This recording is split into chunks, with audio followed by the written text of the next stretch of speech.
After the ashes. You know, when this whole thing started, and I mean way back, at the very beginning, when it was just whispers and small incidents blown out of proportion, I looked up the definition of a cataclysm. Myra tucked her hair behind her ear, her dark roots visible against the sun-bleached tips, and it's actually defined as a violent upheaval that causes great destruction or brings about a significant change. Lyla didn't turn to her, gazing up at the thick grey clouds swirling overhead. Okay, and I'm just saying everyone acts like the world has ended, but it hasn't, just our world as we knew it. Myra adjusted the collar of her jacket, trying to ward off the chill in the air. But isn't that the same thing for us? The ground crunched beneath Lyla as she rolled to face Myra, propping her chin in her palm. No, Myra shook her head, biting her lip. If the entire world had ended, everything would be gone.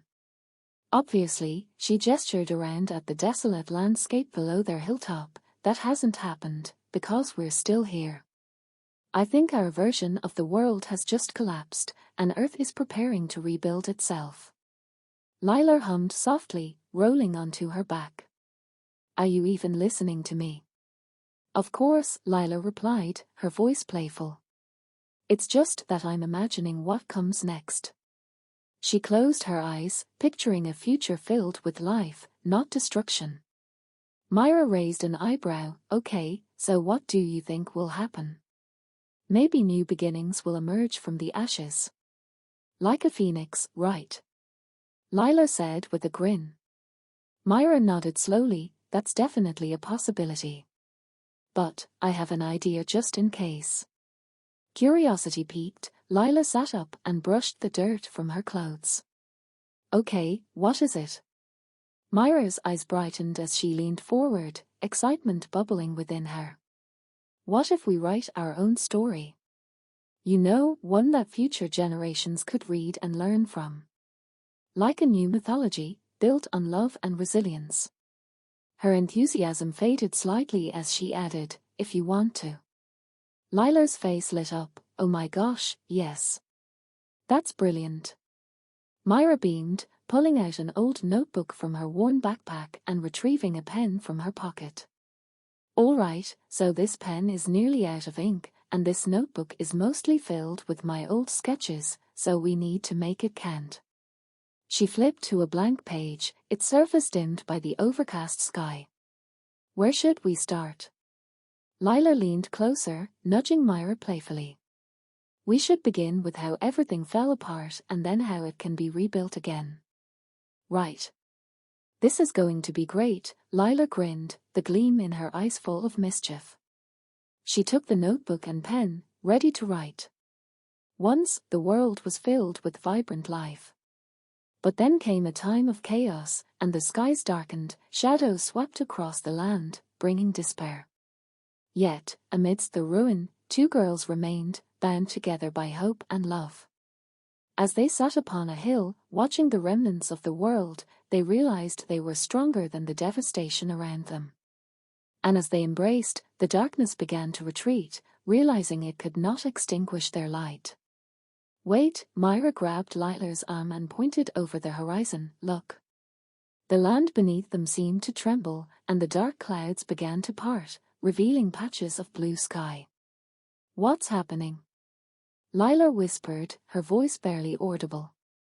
Myra squinted, then gasped, I think it's changing. Let me try something, Lyla said, her face lit with determination. Together, the girls closed their eyes and envisioned the rebirth of the world, and soon flowers burst forth, trees blossomed, and animals roamed the rejuvenated earth below. As Myra and Lyla watched, the last remnants of darkness faded away, leaving behind a tapestry of greens and vibrant colors. The hills transformed, rivers shimmered, and life returned, weaving through the landscape like a joyous melody. Did we do this? Myra's voice trembled with awe. Is this what it was like before everything fell apart? Lyla looked down, her expression clouded with uncertainty. But what happened to us? Why are we still up here? Myra shrugged, gazing at the beauty below. It doesn't matter. Look at what we created. Lyla stood, brushing off her pants as she paced along the edge of the hill. It's incredible. I want to be down there, to be part of it. No, we can just observe, Myra insisted, shaking her head. But there's life down there. We can't just stay up here. Lyla pulled off her jacket, her eyes bright with excitement. We can jump. The water's below, we can make it. No? Myra shouted, gripping Lyla's arm tightly. You could get hurt. Trust me. Lyla laughed, breaking free and holding her jacket close. She turned her back to the edge, hair flowing in the wind. I love you, and I'll be right back. With that, she leaped into the air, her spirit soaring. Panic surged through Myra as she rushed to the edge, peering down. The water sparkled beneath, but Lyla was gone. A sob lodged in her throat. Turning away from the cliff, she noticed the notebook and pen lying abandoned on the ground. Dropping to her knees, Myra grasped the pen and wrote one final line, tears streaming down her face as she did. And as the girls longed for the life they had just created, darkness crept back into the world, claiming them both, for where love had been, shadows always follow. The pen lay still among the stones, ink blurring on the page, and Myra collapsed beside it, heart heavy and breathless. Myra knelt on the cold ground, the weight of her loss pressing down on her like a heavy shroud. She stared at the page she had written, her words barely legible through the haze of tears. The world around her felt eerily still, the vibrant colors of the rebirth she had witnessed now fading into a muted gray. Just then, she felt a soft breeze rustle through the air, a whisper of warmth that wrapped around her like a tender embrace. It reminded her of Lyla, of the way her laughter could light up the darkest corners of their existence, the way she would often take Myra's hand and lead her into the unknown. For a brief moment, Myra could almost hear Lyla's voice calling to her, urging her to let go of the despair. Taking a deep breath, Myra wiped her cheeks and focused on the notebook. She flipped to the page she had just written on and began to write again, pouring her heart onto the paper as if each word could somehow summon Lyla back to her. In a world once filled with shadows, love became a beacon of light. And even as darkness tried to reclaim what it had lost, it could not touch the bond forged between two souls destined to change the course of existence. As she wrote, the air around her began to shift. The soft breeze intensified, swirling like a playful spirit, lifting her hair and making the leaves on the trees rustle. Myra paused, glancing up to see the horizon glowing with a warm light, as if the sun were beginning to rise again. Suddenly, a brilliant flash illuminated the sky, and Myra shielded her eyes with her arm. When she lowered it, she was met with a sight that took her breath away. From the depths of the forest below, colors erupted in vibrant splashes. Blues, yellows, pinks, and greens danced together in a breathtaking spectacle. It was as if the earth was celebrating, breathing life anew, and Myra felt a flicker of hope ignite within her. Myra! The sound of her name broke through the enchantment of the moment, causing her heart to race. She spun around, searching for the source, half convinced it was her mind playing tricks on her. Myra, look! Lyla's voice rang out again, clearer this time, filled with joy and energy. Myra's breath caught in her throat. There, standing at the edge of the cliff, was Lyla, her eyes sparkling, hair wild and free. She was alive, radiant and smiling, as if the darkness had never touched her. Myra, you have to come down. It's beautiful. Lyla called, waving her arms as she beckoned Myra toward her. With each step Lyla took, the colors of the world below grew more vibrant, more alive, as if her very presence was revitalizing the landscape. Myra felt a magnetic pull, her heart racing with disbelief and elation. She couldn't tear her gaze away from Lyla. It felt as if the two of them were connected by an invisible thread, one that could never be severed. Myra climbed to her feet, the notebook forgotten at her side as she rushed toward the cliff's edge. Lyla! Is it really you? She cried, her voice choked with emotion. Yes. It's me. Lyla laughed, the sound echoing in the air like a sweet melody. I'm here. I'm really here. But as Myra approached, a wave of uncertainty washed over her. The edge of the cliff was precarious, and beneath it lay the shimmering pool of water, now glittering with the hues of the sky. What if it was all a trick? What if Lyla wasn't real? Please, Myra, just trust me. Lyla urged, her voice imbued with sincerity. You have to let go of the fear. We can do this together. Myra hesitated, glancing down at the water, then back at Lyla's radiant smile. In that moment, she remembered everything they had shared, the dreams they had built, the laughter, the warmth of their connection. The darkness could not extinguish that. With a deep breath, Myra stepped closer to the edge. Okay, she said, her voice steadying. I trust you. On the count of 3, Lyla said, her excitement contagious. 1, 2, 3. Together, they jumped, arms outstretched as they dove into the sparkling water below. Time seemed to stretch, the air around them alive with colors, sensations, and the rush of their heartbeat. Myra felt the coolness of the water envelop her, and for a moment, there was nothing but the sensation of weightlessness and freedom. When she broke the surface, she gasped for air, and there was Lyla beside her, laughing and splashing as the sun broke through the clouds, casting warm rays over them. They clung to each other, reveling in the moment, the laughter echoing off the trees that had once been lost to darkness. See? I told you it would be okay. Lyla beamed, her joy infectious. Myra smiled back, feeling a warmth bloom in her chest. I can't believe you're really here. I thought I lost you. You could never lose me, Lyla said, her expression serious now. We're bound together, no matter what. We'll always find each other. As they floated in the shimmering water, the world around them began to flourish even more. Trees grew taller, flowers blossomed in a riot of colors, and life returned in abundance. Birds sang sweetly, their melodies weaving into the symphony of rebirth. And as Myra and Lyla swam together, the echo of their love resonated in the very fabric of the world, a reminder that even in the darkest of times, love could overcome any catastrophe and ignite the flames of a new beginning.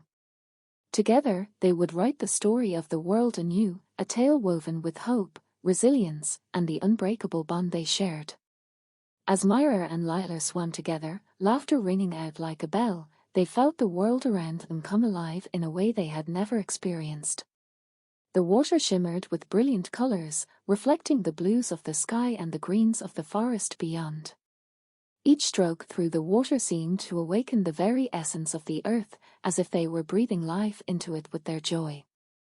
Let's explore, Lyla suggested, her eyes gleaming with mischief. She tugged at Myra's hand, leading her toward the shore. They scrambled onto the bank, where soft grass cushioned their feet and wildflowers dotted the landscape in bursts of color. Myra caught her breath, gazing around in awe. It's incredible here. I can't believe how beautiful everything is. I know. Look over there. Lyla pointed to a grove of trees that seemed to glow in the afternoon light. The trunks were thick and gnarled, their leaves sparkling as if dusted with gold. Let's check it out. As they ventured into the grove, the air grew fragrant with the scent of blooming flowers, sweet and inviting. Birds flitted between the branches, their songs harmonizing in a chorus that felt like a celebration of life. The girls walked hand in hand, their hearts light with wonder and excitement. Myra, do you think this place will last? Lyla asked suddenly, her voice thoughtful as she ran her fingers over the bark of a tree. Myra considered this for a moment, glancing back at the shimmering waters and the vibrant world they had awakened. I think it will, as long as we protect it. As long as we remember how it came to be. Lyla nodded, a determined look crossing her face. Then let's make a promise to take care of this place, to remember that love can rebuild what was lost. Agreed, Myra replied, squeezing Lyla's hand tighter. We'll create our own legends, ones filled with hope and unity. As they continued to explore, they came across a clearing where the sunlight poured down in golden beams, illuminating a patch of earth that seemed to pulse with energy. In the center stood a small stone altar, covered in moss and surrounded by blooming flowers. "What do you think it is?" Lyla asked, stepping closer to the altar. She knelt down, running her fingers over the smooth stones, and a sense of calm washed over her. "I'm not sure," Myra replied, intrigued. "But it feels special. Like it's a place of connection." Lyla looked up at Myra, her eyes shining. "Maybe we should leave something here, a part of us to connect with this place forever." Myra smiled, inspired by the idea. "That's a beautiful thought. But what should we leave?" Lyla reached into her pocket and pulled out a small locket that had been a gift from her grandmother. She opened it, revealing a tiny photograph of the two of them smiling together, taken before their world had changed. "This? It represents our love and the memories we've shared. It's perfect." Myra nodded in agreement, her heart swelling with pride. "It really is. Let's place it here." With great care, Lyla set the locket on the altar, and they both stepped back, feeling the weight of the moment. The air around them shimmered, and for a heartbeat, it felt as if the very earth acknowledged their offering. "I can feel it," Lyla whispered, her gaze fixed on the locket. "This place is alive with our love." Myra felt a surge of energy rush through her, a connection to the land that felt almost tangible. "Let's make a vow," she said, her voice steady and filled with purpose. "To return here, to this spot, every year, to celebrate our love and the world we've helped create." Lyla's smile lit up her face. "Yes. And we can add to it each time, bring new things, share new memories." With a shared understanding, the girls stood together, hands clasped, surrounded by the blossoming grove. In that moment, the world felt expansive and filled with potential, a canvas waiting for them to paint their story upon. As the sun began to set, casting a warm golden glow over everything, Myra felt a surge of gratitude for this moment and for Lyla, who had always been her anchor in the storm. "Let's sit for a while," she suggested, gesturing to a grassy patch under a sprawling tree. They settled down, leaning against each other as they watched the sun dip below the horizon, painting the sky in hues of orange, pink, and purple. "Do you think we'll always have this?" Lyla asked softly, her head resting on Myra's shoulder. Myra wrapped her arm around Lyla, feeling the warmth radiating from her. "As long as we hold onto it, as long as we keep sharing our love, yes. This will always be ours." The two girls sat in comfortable silence, enveloped by the sounds of the forest and the gentle whispers of the wind. They felt the magic of the world around them, and in that moment, they knew they were part of something much bigger than themselves, a cycle of life and love that would endure through any darkness. With the stars beginning to twinkle overhead, Myra and Lyla closed their eyes, their hearts intertwined, dreaming of the many adventures still to come. The earth had been renewed, and so had their spirits, ready to face whatever lay ahead, hand in hand.